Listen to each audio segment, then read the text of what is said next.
जो जोड़ते हैं जोड़ते हैं छोड़ते नहीं हैं, उनकी नैया डूब जाती है। जोड़ो और छोड़ो। ये जो पकड़ने की वासना है, पकड़ने की जो आदत है, ये पतन की आदत है। एक बात याद रखना, जीने के साथ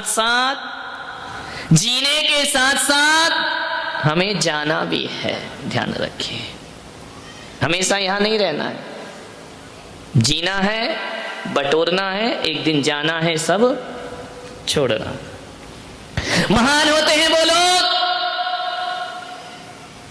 मौत छुड़ाए उससे पहले छोड़ देते हैं। मौत तो छुड़ाएगी, जितना जोड़ा है एक झटके में ले जाएगी। लेकिन महान वो लोग होते हैं जो मौत आने से पहले मोक्ष की यात्रा कर लिया करते हैं, जो शमशान जाने से पहले सन्यास की साधना कर लेते हैं, और अस्थियां बिखरे उससे पहले आस्थाओं को बटोर लिया करते हैं, और चिता जले उससे पहले चेतना को जागृत कर लिया करते हैं। चिता तो जलना है, जाना है दुनिया से, मृत्यु तो होगी, प्राणों का विसर्जन तो होगा, मौत सब छीनेगी, उससे पहले अपने को छोड़ देना चाहिए। इज्जत इसी में है, सामने वाला छुड़ाए उससे पहले ही छोड़ दीजिए। उसमें बेटा धक्का मार के घर से निकाले, उससे अच्छा अपन को पहले ही से घर से बाहर निकल लेना चाहिए। अर्जन के साथ साथ विसर्जन हो, ग्रहण करो और छोड़ो। ये भारत की संस्कृति है, पुरातन संस्कृति है। वृक्ष से पत्ते झरेंगे नहीं तो नए कहां से आएंगे, फल टूटेंगे नहीं तो नए फल कहां से आएंगे, गाय का दूध निकालोगे नहीं तो गाय बेचैन हो जाएगी।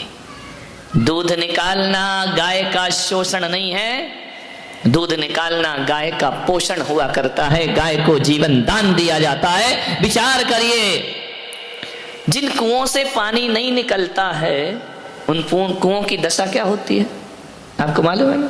आजकल वैसे कुएं नहीं बचे हैं, 2 4 6 हैं, तो ऐसे हैं कि उनका पानी पीने के लायक बचा नहीं है।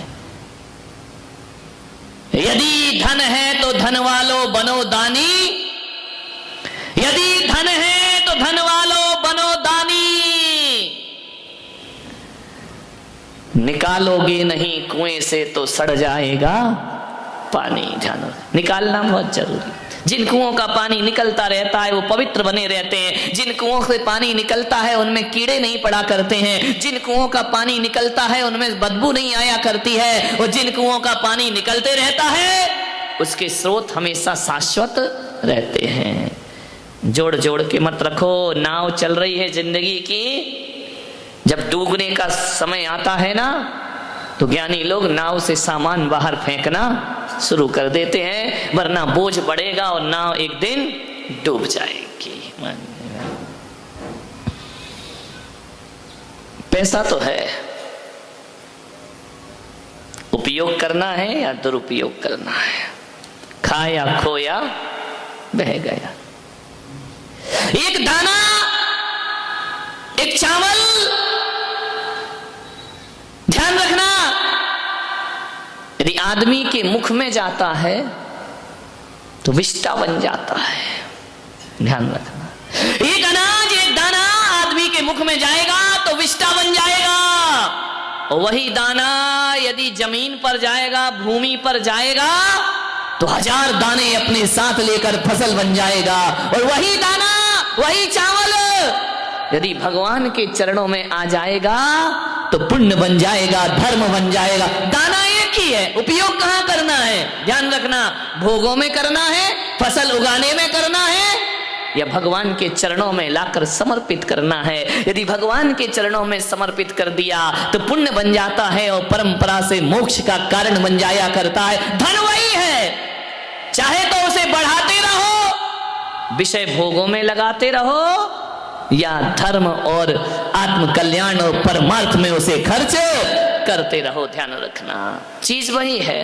ध्यान रखना, एक झाड़ू सड़क पे लगाई जाती है, एक झाड़ू घर में लगाई जाती है, एक झाड़ू मंदिर में लगाई जाती है, झाड़ू तीनों जगह लग रही है, लेकिन जब सड़क पर झाड़ू लगती है वह शूद्र का काम हो जाया करता है, वह शूद्र कहलाया करता है। जो सड़क पे झाड़ू लगी है वह नौकरी कहलाया करती है। घर में जो झाड़ू लगती है वो सफाई कहलाया करती है, घर की शुद्धि कहलाया करती है। और वही झाड़ू यदि मंदिर में लगा दी जाए तो वह भगवान की पूजा कहलाया करती है। पुण्य, वही झाड़ू पुण्य है, वही झाड़ू पाप है। ध्यान रखना, आप अपनी संपदा का उपयोग किसमें करते हैं?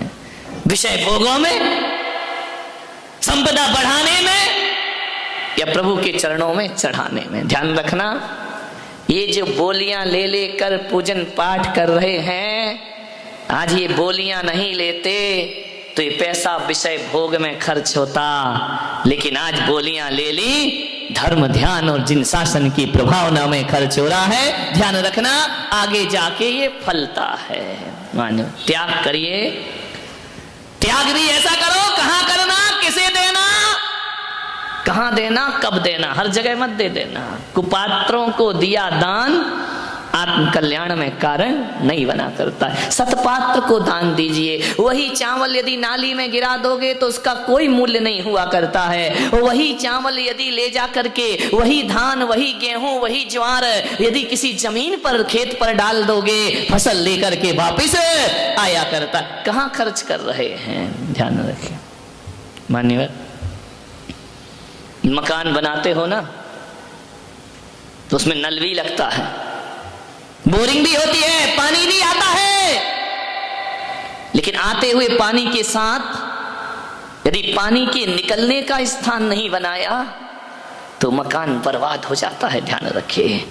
फिर दीवारों से पानी रिसता है, दीवारें कमजोर होती हैं, नींव कमजोर होती है, तो हर आदमी अपने मकान में पानी के आने का द्वार बनाता है तो निकालने का द्वार भी बनाया करता है। यदि पानी निकलेगा नहीं, घर बर्बाद हो जाएंगे। आपसे निवेदन है, धन कमाओ, खूब कमाओ। भगवान महावीर ने ये नहीं कहा कि मत कमाओ, उन्होंने ये नहीं कहा कि मेरी समाज गरीब हो जाए, उन्होंने ये नहीं कहा कि मेरी समाज निर्धन हो जाए। अरे इतना कमाओ, इतना कमाओ, इतना कमाओ, इतना कमाओ, इतना जोड़ो, इतना जोड़ो, इतना जोड़ो कि शायद दुनिया में किसी के पास ना हो, लेकिन जब छोड़ो तो इतना छोड़ो, इतना छोड़ो, इतना छोड़ो कि तन पे कपड़ा भी नहीं बचना चाहिए, तो तुम्हारा जीवन सार्थक और सफल हो जाएगा। ऋषभदेव ने इतना जोड़ा, इतना जोड़ा, इतना जोड़ा, जो संपदा प्रथम तीर्थंकर ऋषभदेव के पास थी वो संपदा दुनिया में किसी के पास ना हो सकी। कितनी संपदा!